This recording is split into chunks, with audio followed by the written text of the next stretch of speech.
Nawasak ang isang tindahan sa Mandaluyong matapos mabagsakan ng isang natumbang puno. Tumagal na mahigit isang oras ang clearing operation dahil nahirapan ng otoridad sa pagtanggal ng puno na humambalang sa kalsada. Balita natin ni Jay Sabale. Wasak ang dingding at bubuka ng tindahan na ito habang naputol naman ang bakal na signage sa lugar.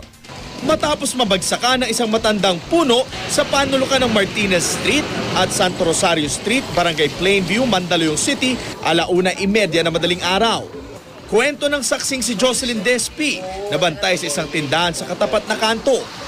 Bigla lang po bumagsak yung puno. Tapos buti naman wala pong tao. Ganda po. Dumadaan. Dahil dito, inukupan ng puno ang kalahating bahagi ng kalsada. Sinubukan i-clear ng Mayor's Action Command Cluster Alpha ang area at tanggalin ang puno pero bigo sila. Kaya humingi sila ng backup mula sa ibang rescue teams. Kasi busy street po ito, papunta sa aming City Hall. Hindi po pwedeng nakaharang po yan pag inabot ng 7 o'clock. So kailangan nung matanggal. Hindi naging madali ang pag-alis ng puno sa lugar. Ginamitan ng taba, kalaykay at chainsaw ang puno. Para tuluyang maitabi, tinalian ito at saka palang nahila ng truck. Medyo nahirapan din gawa nung medyo katandaan na rin ng puno. Nakakapit pa siya sa may Cadena de Amor, hindi namin mapersa ng mano-mano.